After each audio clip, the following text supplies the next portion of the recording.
I'm literally not thinking about anything else. I'm thinking about the music and I'm thinking about playing the drums. It's like impossible for me to think about, even subconsciously, putting on some kind of mask because I'm tuned out of the real world at that moment. That tuning out, if you will, that coming into your zone, is that where a person's core genuine personality becomes exposed. We don't give each other enough interest to see one another in our zones. Absolutely. So therefore we don't find that core genuine personality.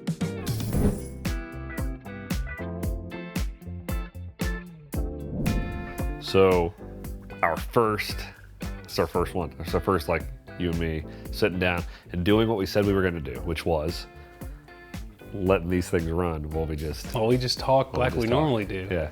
It's weird because you had the cameras in and then suddenly it just adds this like level of awkwardness. What is up with that? I have no idea. It's really funny though. Yeah. You know what it's like? It's, even though they're inanimate, it's as if you're performing. Oh yeah. We're trying not to perform. It's like it puts you on a stage. Yeah. From a musician standpoint. Well, it does. Yeah. Right? Yeah. It does kind of put you on a stage you created, but a stage nonetheless. I think it's because we know that these things are meant to go someplace. Yeah. Instead of just us, like, randomly just talking about whatever kind of bullshit happens to come into my adult mind.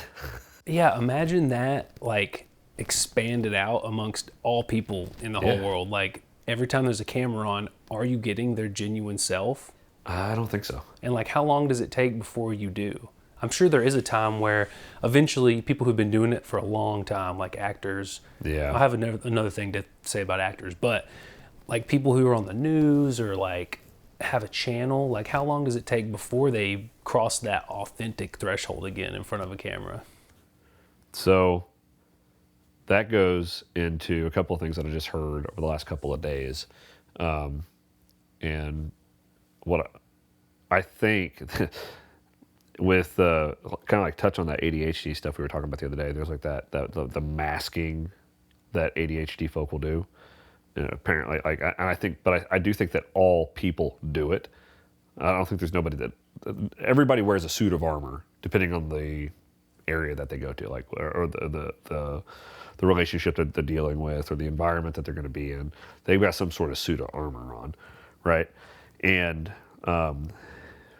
ADHD folks, that seems to be like just like that's a bigger deal, right? So I was listening to a quick quip from Jim Carrey, who was diagnosed with ADHD. Yeah, I mean he's amazing, right? Yeah.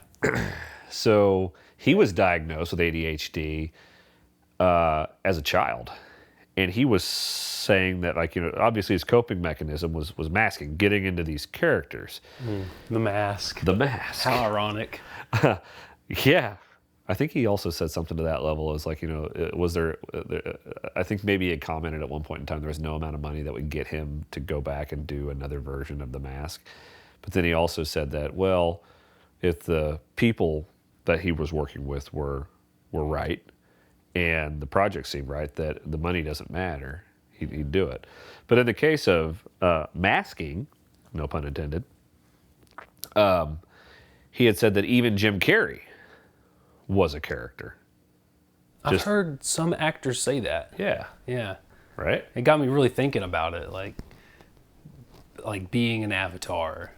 Yeah. In your human body. Right. Yeah. Well, and I think we probably all are to some extent. Like, think, for instance, when you're having a work meeting, and how do you have to act to be acceptable in that work meeting? It's definitely not, it's not in line with your thoughts. Yeah, because most people that I talk to who work a job that has meetings, they are like, they either dread the meeting or they like definitely put on the face for the meeting. Yeah. And then if you talk to them outside of that, they're like, oh, that meeting freaking sucked. Like, they didn't want to be there. Yeah. They didn't want to have anything to do with that, what they call dumbness or stupidity. Like, It's just not them. But if you listen to them in the meeting or at the meeting, they're acting. Right. Yeah. So is that not a mask or an avatar or a suit of armor Yeah. that they're wearing at that time? Exactly. I mean, I know I've done it. I've been in meetings, and like, you know, whatever maybe the content of the meetings are sound, but maybe the way they're being delivered, you know, is disagreeable to me, and I can't disagree with it the way I would probably disagree with it, the same way that I would disagree with something that my wife does or says that agitates me. Different mask, different avatar. Yeah. So it has me asking the question, like, then what point is the real you coming through? Or is the real you just this mashup of all these things? All these avatars, characteristics combined? I think the latter. Well, I would think the latter, and that some of the people I've talked to describe the human psyche as all of these different parts coming together. But you know, there are some people, though, I think that there's probably obviously like a core personality within people, and I think when we meet those people that are genuine or that core personality trait or whatever you want to call it is more in your face. It's more exposed, and that's why you feel like, oh man, that person's super great. They're really genuine. They don't you know, they don't mix their words or none of that. Yeah. But you would think that even in those persons' lives, they have situations where they feel a need to close the armor.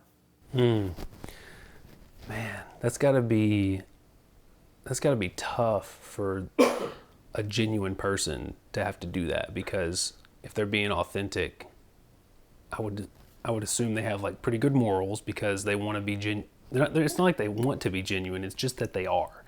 And so when they're having to like mask, let's say they're having to do something that is not genuine because that's what is required, like maybe wearing the suit they don't want to wear, or attending that meeting that they don't want to meet in, that they're talking about something that's not so genuine to them, like, right. That's got to be a really hard struggle internally for them to not be genuine.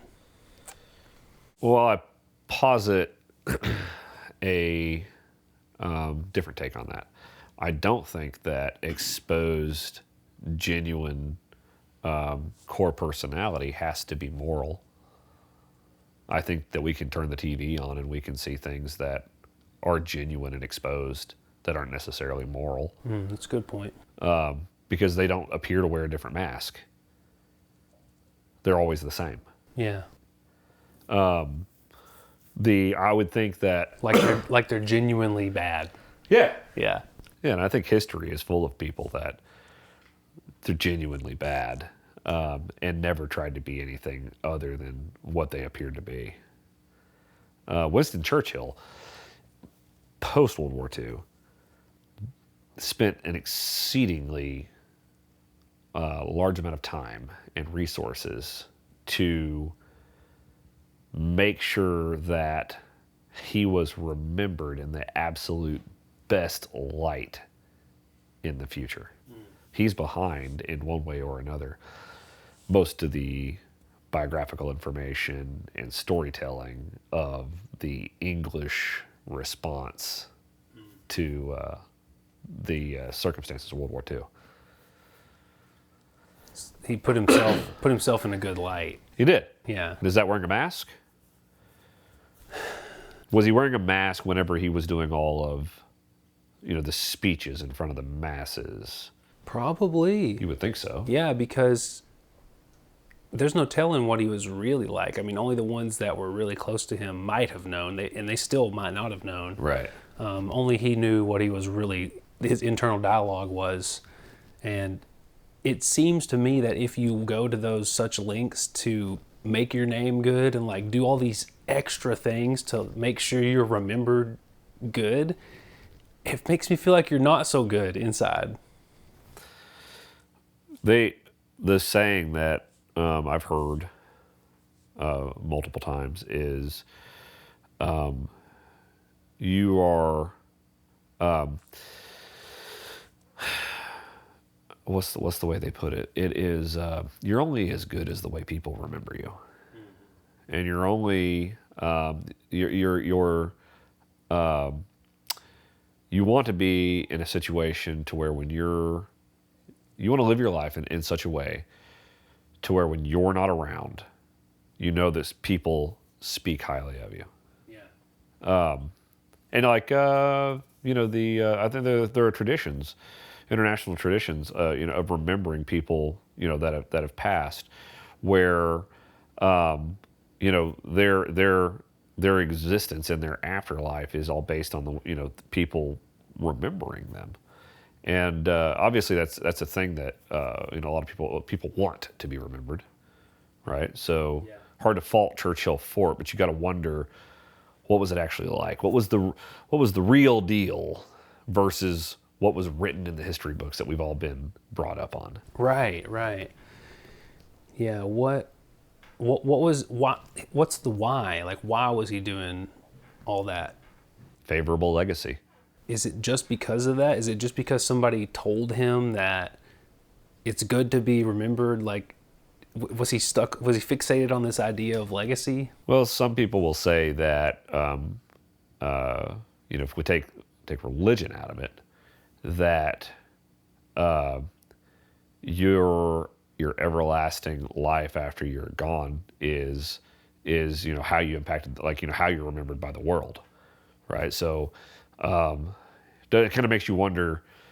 It makes you wonder, like what like what his faith meant to him, if he felt this great need to ensure that he wasn't forgotten through history. Yeah. And why? Like, why? I mean, I guess that's just what he found is most important. Well, I mean, and he had let's not take anything away from him. He he was a key figure in that time. Yeah. And whether or not you agree or disagree with his role, he's definitely a key figure at the time. So, and we know that, looking, even looking through the most bipartisan versions of historical narratives, you don't have World War II without people like Winston Churchill, Right. and several other people, Right. and, going back to, our suit of armor masking. I think, excuse me. You good? One of the things that I had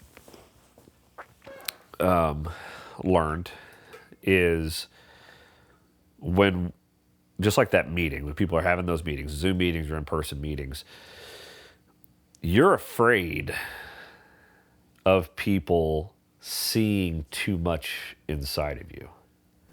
Right? I think all of us are to a degree. Some of us are less so. I think the more you have to lose, obviously, the more afraid you are of people seeing, what's really going on in here. Yeah.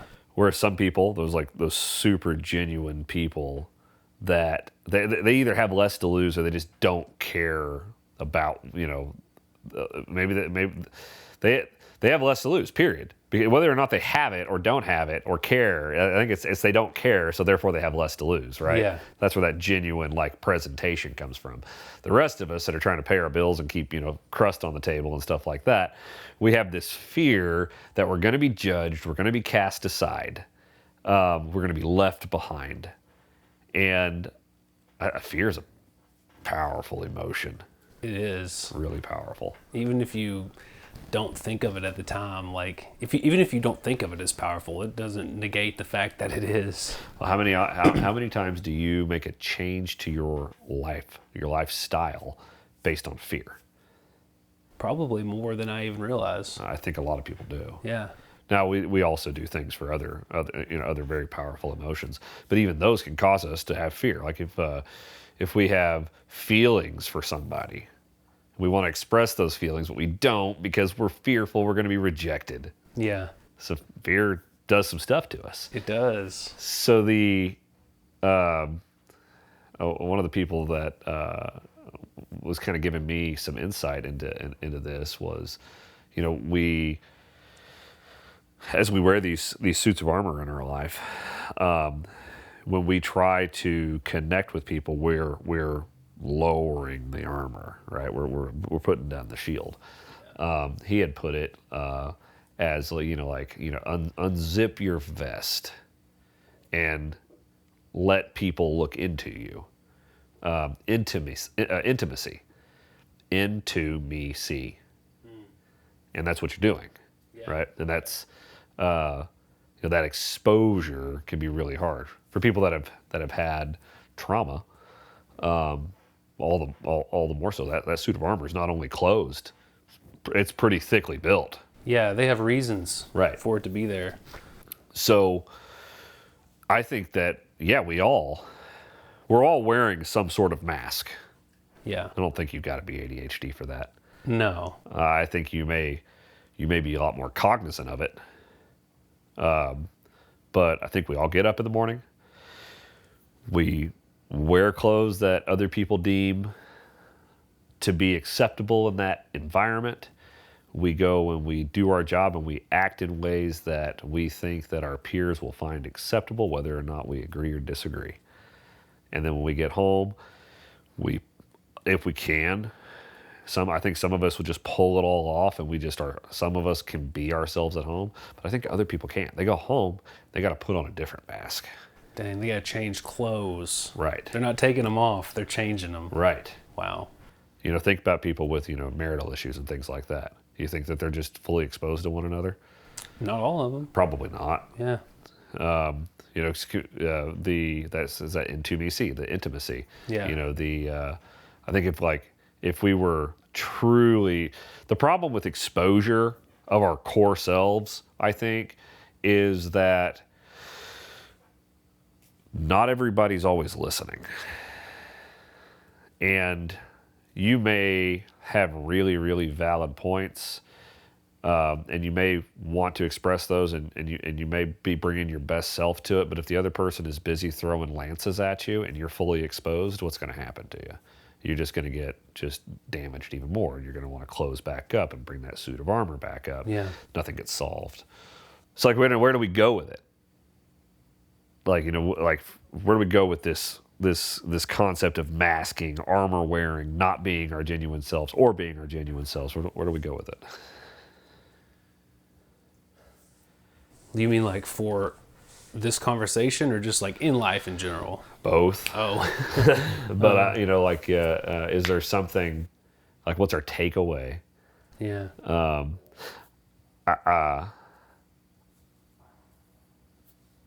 I think that to somehow or another talk people into not doing that is foolish. I think it's just part of being human. Yeah. I really do. I think it's you could call it an instinct or a survival trait. I mean, we've evolved alongside this process of masking, like for probably thousands, hundreds of thousands of years as a survival mechanism based on the environment that we're in. I agree with you. And so it kind of applies into all these new environments that we've never experienced before. Like we've been in the woods, we've been in caves and in rivers and oceans and stuff in the past, but now we're in like office buildings. And so we've had to adapt to, if we were at the ocean, we were wearing the ocean mask. Like we had to be in that way of life around those other people who were fishing. If you walked up, you came out of the woods and all of a sudden you join all these fishermen and you have no idea how to do it. Like you're gonna have to adapt to that and put on that fishing mask. And it's like the same place. If you step into a work environment, it's like a survival tactic. Right. Is how I would view it. How have you gone fishing much? Yeah, like historically, throughout my life, yeah. Yeah, me too. Have you ever found yourself in a situation like it? You get. I think that fishing can be pretty exciting. I love fishing. I know it's not always great. Sometimes you sit there on the shoreline and you catch nothing. Yeah. And maybe that's more a reflection on the fisherman than it is the fish. There's multiple factors. Don't write yourself off so fast.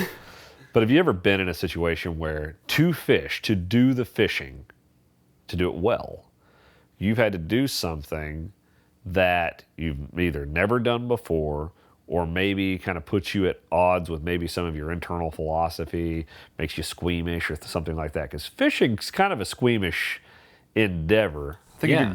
I was raised up around fishing, but I don't think I ever really truly got over putting a hook through a living thing. Same. Yeah, no level of exposure got me used to that because I love animals so much. Yeah. And so it's very hard to overcome those feelings. I'm always like, all right, here's what's going to happen. I am a human. I need protein. To get that protein, I need one of those fish. Yeah. And that fish needs a shrimp. Yeah. Which means this hook has to go in the shrimp. Makes me squeamish every time. I agree. But I'm wearing the mask, and I'm sitting there on the boat with a shrimp in my hand and a hook in the other, and I'm like, yeah, I got this. Yeah, no problem. Yeah.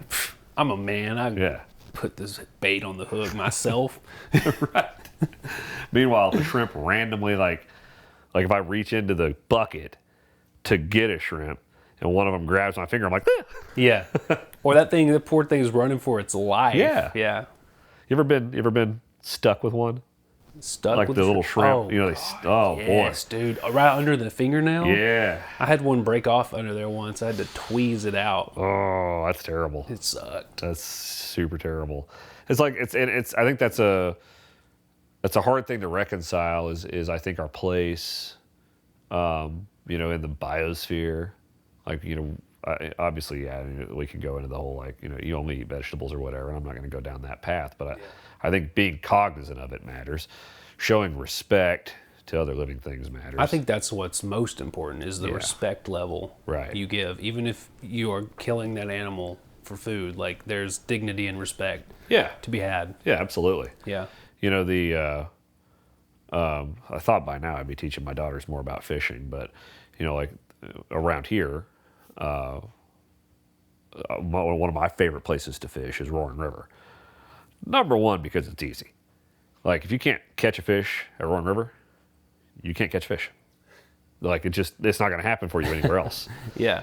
They stock it nonstop. It's a spring-fed cave that comes up and feeds the river. There's no place along the bank that you can't walk without seeing fish. And all you've got to do is I'm not telling you what bait to use. You got to figure that out on your own. The secret bait. There's the secret bait. It's not that big of a secret. You can find out just by going there. But if you use that bait and throw the hook in the water, you're going to catch a trout. But trout are fragile. And, a lot of people, they don't necessarily grow up catching trout. Some people do. A lot of people do, but a lot of people grow up catching other fish. Yeah, I never grew up catching trout. They weren't in the southern central Arkansas area. Yeah.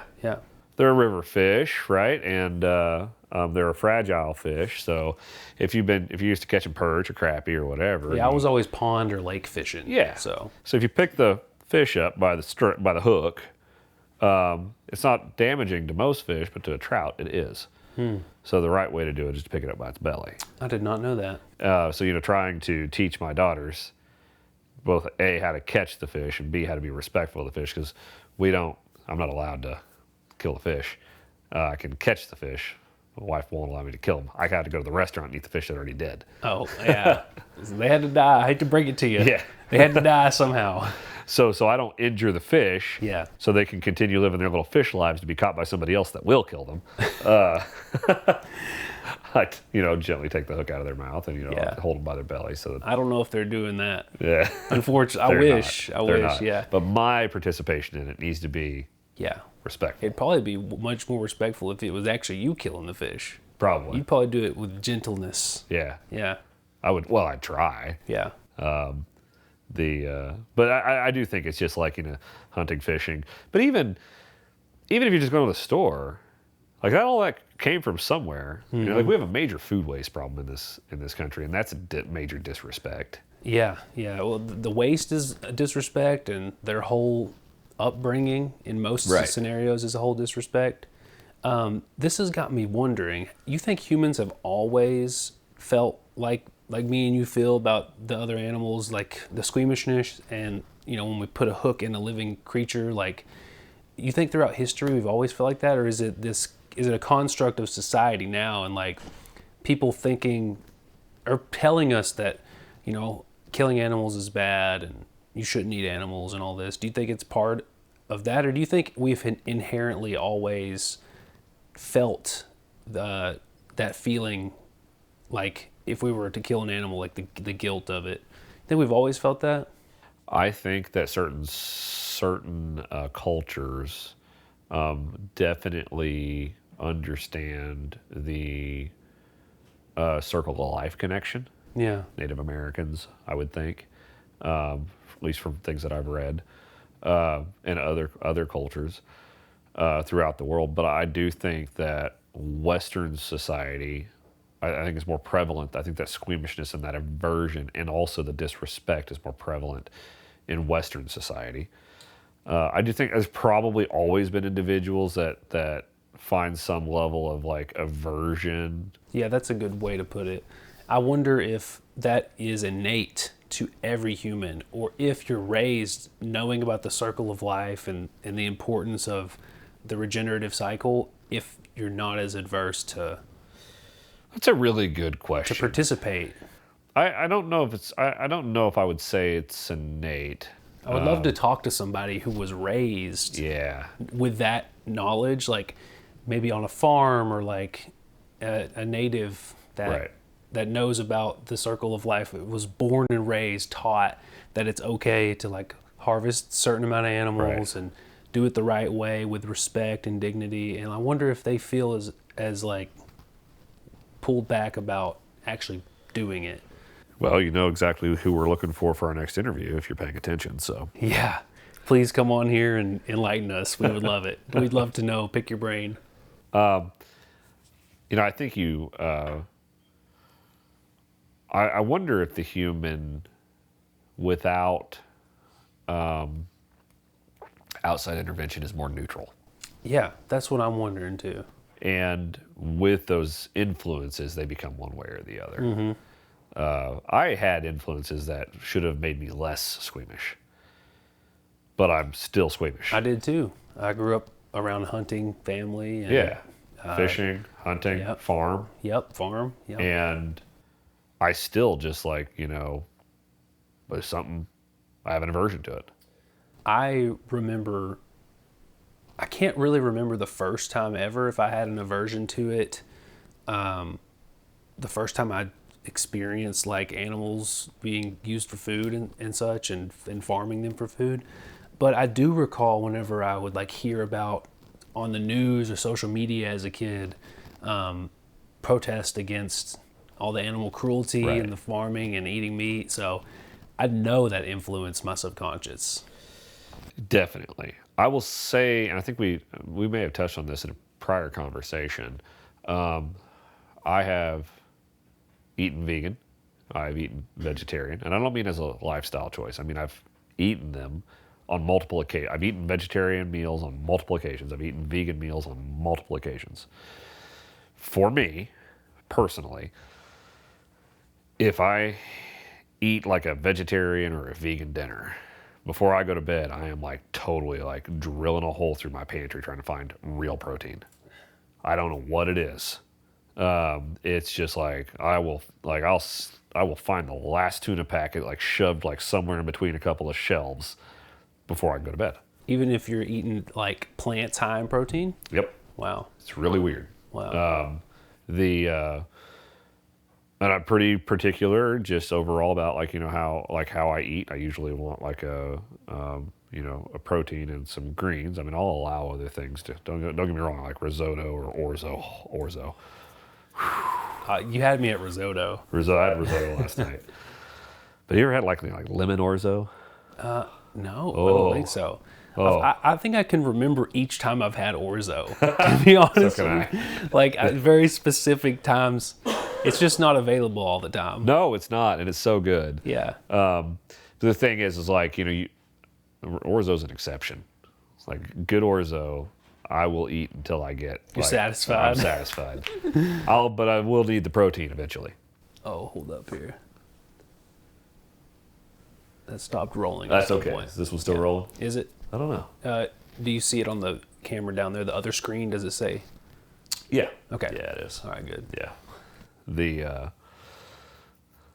I just find I do find that I find that really just interesting. But I also know that, so we talk about all these different, like these different diets and things like that. I think at the end of the day, like my theory is that the human body is an archaic organic machine that has, and even the brain is ultimately an archaic organic device, but the brain is capable of taking us to places that the body just really can't be, and our bodies are a result of our environment. And we were omnivores. We have an exceptional amount of meat. Yeah. In our history, that's how we got to this place, and Yeah, that is how we got here. So it's kind of like you're bucking your own like organic history. You're going against everything that got you to where you are Right. today. So I don't know what the science says about it. I'd be interested to dig deeper in it, but and not to take us too like absolutely too far away. I think like going back to what you had said, like is it innate that we're squeamish, or is it innate that we have an exceptional amount of carefree bloodlust? Whoa.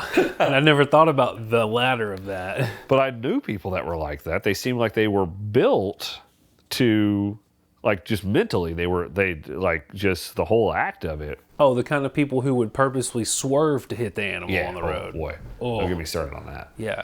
But so we They go. exist. When we do, so let me ask you this. Do you feel a need?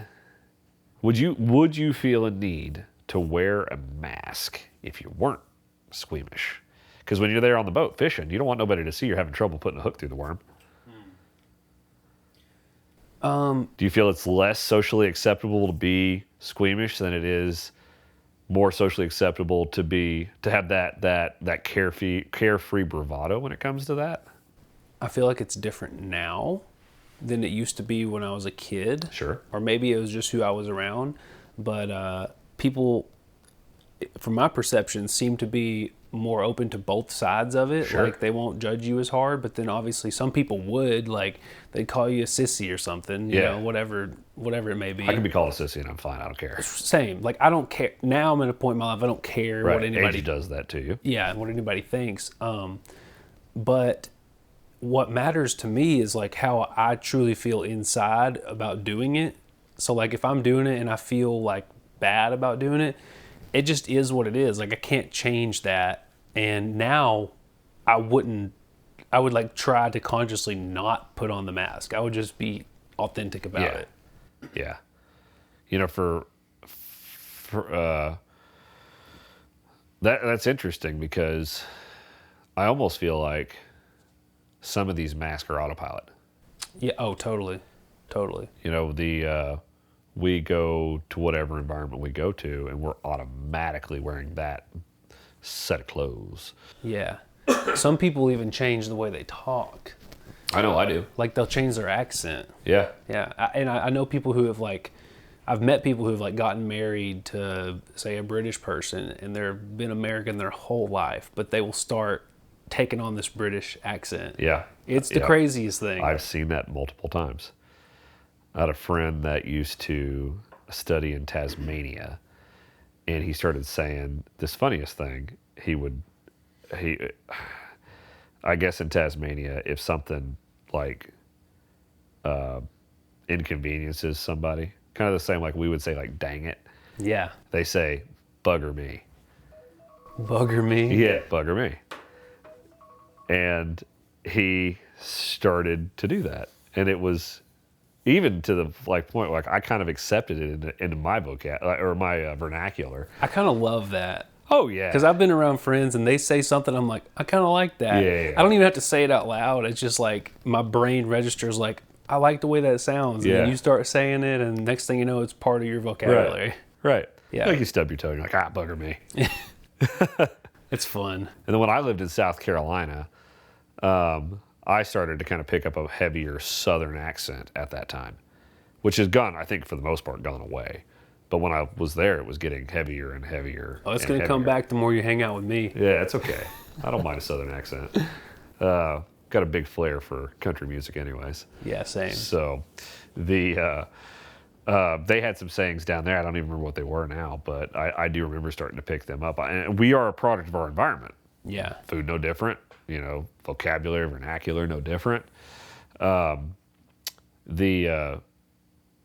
are you cognizant as you're going through your life of when the mask gets put on? Like, what's your mask on stage? Drummer Dalton, what's that mask look like? It's interesting because you're not having to actually like talk to anybody or interact. It's purely. Are you more genuine there on the stage? Yeah.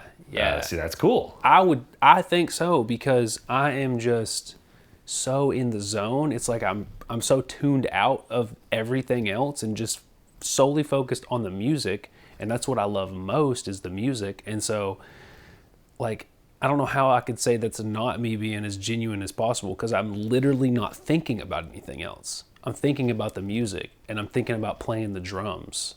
So it's like impossible for me to think about, even subconsciously, putting on some kind of mask.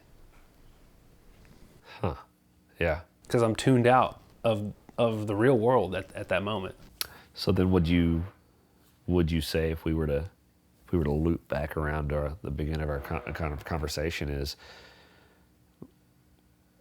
that tuning out, if you will, that coming into your zone, is that where a person's core genuine personality becomes exposed more often? Do you experience people's genuine personalities when they're in their zone? I think so. I think that makes the most sense to me. And we don't give each other enough time, or we don't give each other enough interest, just in general. We don't give each other enough interest to see one another in our zones. Absolutely. So therefore we don't find that core genuine personality. Yeah, it's rare to get to tap into that with each person that you meet. Like, you never will. You'll get it with very few people. Right. Probably the ones you're closest to. Yeah. Or I say very few out of the 8 billion in the world. Like, you're going to see that very few times, because most of the time people are in the social settings of varying degrees, and they're blending in. So numerically, it probably happens quite a bit, but overall, each of us are not going to see it very often. Yeah. In our interactions day to day. And it's amazing, like, how isolated we all are. 'Cause, like, that isolation is what causes, like, us to experience the mask more than people unmasking themselves, because we don't know them. So, like, this morning, I attempted to go to the Bentonville Community Center to go try that gym out, because I signed up for that so I could have access to the basketball courts. And when I got there, I didn't know anybody, and it was super busy. And as I was trying to work my way towards the actual gym equipment, it was just too busy. But I recognized that I'm in a building in a town that I have lived in my whole life, and I don't recognize anybody. That's wild. Yeah. I've lived here my whole life. Yeah. Couldn't find a single face that was familiar. Wow. Again, I think, like, statistically speaking, people probably do expose themselves in genuine manners, but there's so many of us that most of us are not going to interact with those people in their genuine positions. Yeah. You just, there's too many. Huh. Too many to cross paths with. Like, you honestly, it's really lucky and awesome when you do get to experience somebody in their genuine setting. Like, you can recognize it. Yeah, you feel it. You're almost sucked in by it. Yeah, exactly. You are drawn to it. Right. Yeah. And does it not provide you, especially like if somebody's being their genuine exposed self, they're letting you see the kind of enthusiasm that perhaps only a child would allow you to see. Does that not make you want to disarm and let your childlike enthusiasm show as well? Yeah, it's like contagious. It is. Yeah. Yeah, for sure. Like, take music, for instance. I think I think a lot of people do get into a place, I think with music, where their enthusiasm definitely overtakes the mask. If you turn around backwards at a concert, what are you seeing? The people on stage see it, Yeah. but the people in the audience don't. They're seeing the back of each other's heads. Yeah. And they're not concerned with the back of their head. They're concerned with what's going on stage. But if you just turn around and look, you see unbridled enthusiasm. Not so many masks, or not masks that you can recognize. But there is a certain anonymity there to being in a concert of that size because nobody knows you. Yeah. Mostly. Yeah, but you're still, like, putting on what you think is acceptable for Right. a mass group of people. If you want to go for the unacceptable behavior, you got to find the mosh pit. Yeah. But that's acceptable there. It's got its own set of rules. Right. Yeah. Right. It does. So I think but I think you see, I think when you see people that are, but even when we talk about musicians, we talk about actors, there's still, to some degree, some of them we know that they're masked up because they admit as such that is a character that they are playing on the stage. Yeah. However, you do see that enthusiasm there in the audience that you wouldn't probably see otherwise. A lot of people are afraid to talk about the thing, like their musical preferences. They're like, oh, you like that stuff? Oh, it's terrible. Right. And they're like, whoa, hang on a second. It's like, no, it's good. And then you're defending yourself as to why you like it. The interaction could be totally different, though, if you were to run into another person who likes that stuff. Right. It could be way different Right. scenario. Absolutely. Yeah. So one will zip you up and one will unzip you. Yep. And we're just constantly zipping and unzipping based on who we run into. Right. I think to get us to a place where we can wrap this particular thing up, Yeah. maybe you'll agree with this. Let's see. Try me. What's our takeaway here? I think that more makes us like one another and less divides us, but we focus more on the things that divide us, the things that unite us. When you say more, what do you mean? More of our personality traits, more of the things that we're into, more of the things that we believe in. Like if we just meet a person and then let it all out there. Without, like, if you could just spill your guts without getting judged before you've done it, I think you would find that more makes you like one another and less divides you. I think that's very true. Yeah. The mask, Yeah. however, keeps that from happening. It does. It does. You could find a lot more common ground if you were to share more, whereas sharing less, you're likely to just find the one thing. Like if you share less and you only shared one thing or two things, both of those could have been misses with the person you're talking to, Right. and they'll write you off. But if you would have shared a lot more, y'all could have found some common ground. Right. Yeah. Right. My line of work, I'm trying to find the thing that makes us alike. Because I know that we can start to relate to one another. In real estate? In real estate, yes. But really in anything. Well, yeah, it definitely carries over. Building rapport. I think like in sales in general, I think that, and I've been in sales for a long time, in one way or another. When you find the thing that the other party can relate to you, you can start to trust one another. You start to unzip. Still wearing a mask. I think you still end up, I think especially in sales, you still end up wearing a mask. Afraid to say the wrong thing or whatever. But that definitely in real estate, it's like, you don't know me from Adam half the time. why should you? It's little things. I am looking for something that gives me an end to disarm this person so that we can relate and have a good time together, whether or not we end up working together or not. Yeah. You got a guitar?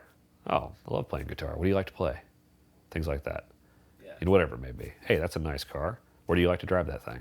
Oh yeah, have you ever been down here to, Blacktop on Sundays? Things like that.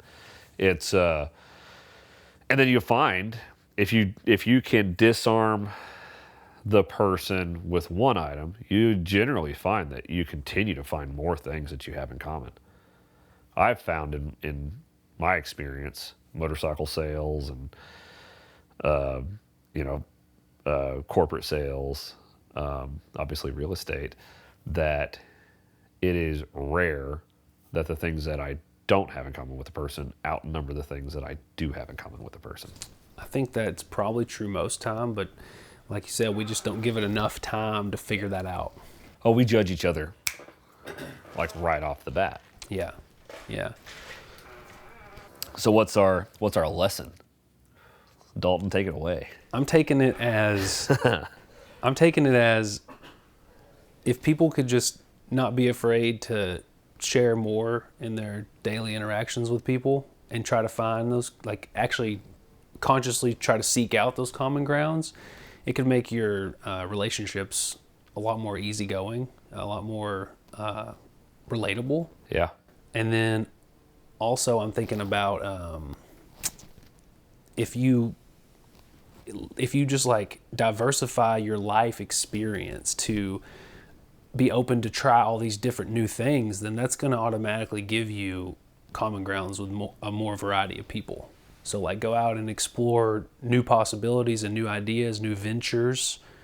And if you're worried about relationships, like that's only going to help relationships and help you relate more to other people. Yeah, I like that. I like that a lot.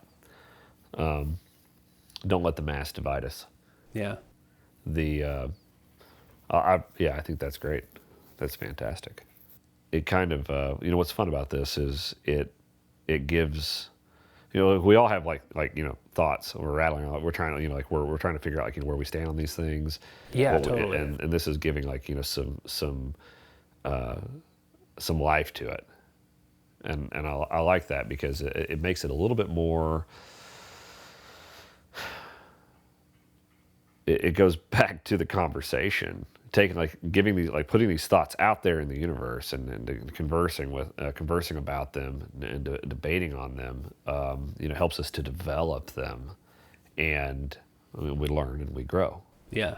The question will come down to, are we getting a little bit better at pulling the zipper down? Yeah. I hope so. And this is just mine and yours thoughts, not to mention all the other people that you could talk to somebody else about this exact same thing and get like completely different revelations and epiphanies. Yeah. Yeah, it was good. It's really good. Huh. So, how are we going to wrap this thing up? Hey, thanks for watching. Yeah. Thanks for joining us on this philosophical journey. Yeah. You never know what you'll get. No, not here. And we don't either, but that's the fun in it. Yeah, I like that. Yeah. Huh. Oh, good. Well, fantastic. Yeah. I would love to hear what other people think about some of the things we've touched on in different perspectives on it, because that only helps us to think about new ideas and think of it in a way we haven't thought about. So I look forward to, some people say don't read the comments. Other people love reading the comments. I like reading the comments. I say read the comments, yeah. Yeah. Read the comments. Yeah. We'll read the comments. We will. We can't help ourselves. We'll respond to the comments. Yeah. And, hopefully we can get some more people on and talk to them about this kind of stuff. And I'm confident we will. Keep on growing our little brains, our little people brains. Yeah. Yeah. A little bit of philosophy, I do believe, helps personal development. So let's see where we go with it. It's just understanding the world that we're in. Right. Yeah. So next time, 15 minutes. No, I'm kidding. Good luck. I'm kidding. We'll try. That was good. That was good. All right. Well, cool. See ya. Jon and Dalton out. Boom. All right.